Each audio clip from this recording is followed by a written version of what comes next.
તો હિન્ડનબર્ગના રિપોર્ટ બાદ માર્કેટની શરૂઆત નબળી રહી છે। અદાણી જૂથના શેરોમાં ગાબડા પડ્યા છે। સેન્સેક્સમાં 300 પોઈન્ટનું ગાબડું પડ્યું છે।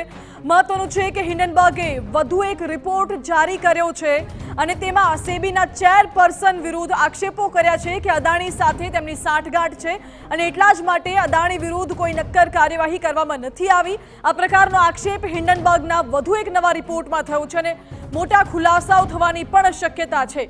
ત્યારે આ બાબતને લઈને આજે સોમવારે પ્રથમ દિવસે માર્કેટની શરૂઆત નબળી રહી છે। અદાણી જૂથના શેરોમાં ગાબડા પડ્યા છે। સેન્સેક્સમાં 300 પોઈન્ટનું ગાબડું પડ્યું છે। ઇન્વેસ્ટર્સને નુકસાની વેઠવાનો વારો આવ્યો છે। અદાણી ગેસ 7% તૂટ્યો છે। આ તરફ અદાણીના શેરમાં જે ગાબડું પડ્યું છે તેની માહિતી આપને આપી દઈએ। અદાણી એન્ટરપ્રાઇઝ 5% શેર તૂટ્યા છે અદાણીના અને આ તરફ હિન્ડનબર્ગના રિપોર્ટ બાદ માર્કેટની શરૂઆત પણ નબળી રહી છે। મોટા પાયે અદાણીના શેરમાં ગાબડા પડ્યા છે।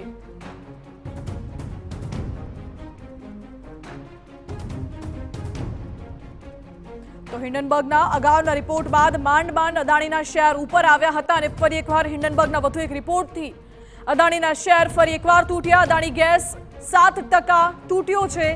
અદાણી એન્ટરપ્રાઇઝ 5% તૂટ્યો છે। ફરી એકવાર અદાણીના શેરમાં ગાબડા પડ્યા છે। આક્ષેપો હિન્ડનબર્ગે એવા કર્યા છે નવા રિપોર્ટમાં કે સેબીના ચેરપર્સન સાથે અદાણીની સાંઠગાંઠ હતી। અદાણી પાવરના 7% શેરો તૂટ્યા છે અને રિપોર્ટ બાદ માર્કેટની શરૂઆત ફરી નબળી રહી છે। અદાણીની મુશ્કેલીમાં ફરી વધારો થાય તેવી શક્યતા છે। જૂથના તમામ શેરોમાં ગાબડા પડ્યા છે। અમારી સાથે માર્કેટ એક્સપર્ટ જયદેવ ચુડાસમા જોડાઈ ગયા છે। જયદેવભાઈ, હિન્ડનબર્ગના રિપોર્ટ બાદ ફરી એકવાર અદાણીના શેર તૂટ્યા છે। હવે આ વખતે શું અદાણી માટે આગામી સમય સારો રહેશે કે ફરી પહેલા જેવો જ આવશે? બિલકુલ, જે રીતે હિન્ડનબર્ગનો રિપોર્ટ આવ્યો અને તેમાં એવી અપેક્ષા હતી કે નાનો મોટો ઘટાડો માર્કેટમાં પણ જોવા મળશે અને અદાણી સમૂહના સ્ટોકમાં પણ થોડો ઘટાડો જોવા મળશે। પણ આજે જે રીતે બજાર ખુલતાની સાથે જે શરૂઆત થઈ છે તે ઉપરથી એવું તો દેખાઈ રહ્યું છે કે એટલું બધું મોટું પેનિક નથી। આજે અદાણી ગ્રુપના સમૂહની જો વાત કરવા જઈએ તો 1.5 થી લઈને 4% સુધીનો ઘટાડો અત્યારે અદાણી સમૂહના સ્ટોકમાં જોવા મળી રહ્યો છે અને કદાચ એવું બની શકે કે બજાર બંધ થવાના અંતિમ 1-1.5 કલાક દરમિયાન જે ક્લોઝિંગ છે તે ઘણું સારું હોઈ શકે છે। તો હું કહીશ કે હિન્ડનબર્ગનો જે રિપોર્ટ આવ્યો અને તેનાથી બહુ મોટું પેનિક જોવા મળે તેવી શક્યતા પ્રમાણમાં ખૂબ જ નહીવત લાગી રહી છે। આપણે અત્યારે જ્યારે વાત કરી રહ્યા છે ત્યારે જ અદાણી સમૂહના જે સ્ટોક છે તે તેના નીચલા લેવલથી દિવસના ઉત્તમ સ્તર ઉપર અત્યારે ટ્રેડ કરી રહ્યા છીએ।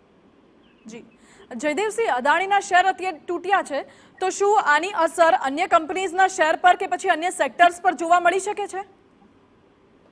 બિલકુલ, જે રીતે હિન્ડનબર્ગનો રિપોર્ટ આવ્યો છે તેમાં જે એના આક્ષેપો છે તેમાં એટલું બધું કોઈ તથ્ય દેખાતું નથી અને તેનાથી કોઈ બહુ મોટું પેનિક ઓવરઓલ ભારતીય શેરબજારમાં પણ જોવા મળે અને અદાણીના સ્ટોકમાં પણ જોવા મળે એવી શક્યતા પ્રમાણમાં ખૂબ નહીવત છે। હું તો ઉલટાનું એવું કહીશ કે જે હિન્ડનબર્ગનો રિપોર્ટ આવ્યો છે અને તેને લઈ અને માર્કેટમાં કોઈ ઘટાડો જોવા મળે તો રોકાણકારોએ તેને અવસરના રૂપમાં લેવો જોઈએ અને સારી કંપનીઓને આઈડેન્ટિફાઈ કરી અને તેમાં રોકાણ કરવું જોઈએ અને ખૂબ ઝડપથી 20 એપમાં જ ભારતીય શેરબજાર રિકવર થાય તેવા પ્રબળ સંકેતો છે। જી જયદેવસિંહ, શું વૈશ્વિક શેર બજારમાં આની અસર વર્તાશે કે ફક્ત ભારતીય શેર બજારમાં ઉથલપાથલ રહેશે? બિલકુલ નહીં, જે રીતે હિન્ડનબર્ગનો જે રિપોર્ટ છે તે માત્ર ને માત્ર એઝ એ ભારતીય અર્થવ્યવસ્થા અને ભારતીય રેગ્યુલેટર ઉપરનો આક્ષેપ છે અને તેની કોઈ અસર વૈશ્વિક બજારોમાં જોવા મળે તેવી કોઈ શક્યતા નથી। સ્થાનિક લેવલે પણ એક સેન્ટિમેન્ટલ ઇફેક્ટ જે જોવા મળશે તે થોડીક મિનિટોની કે કલાકોની છે। પણ હું કહીશ કે હિન્ડનબર્ગનો જે રિપોર્ટ છે તેને બજારે પણ હવે પચાવી લીધો છે।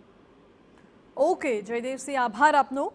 એટલે અદાણીના શેર તૂટતા ભારતીય શેર બજાર પર અસર વર્તાવાની શક્યતા હાલ તો શેર એક્સપર્ટ જણાવી રહ્યા છે।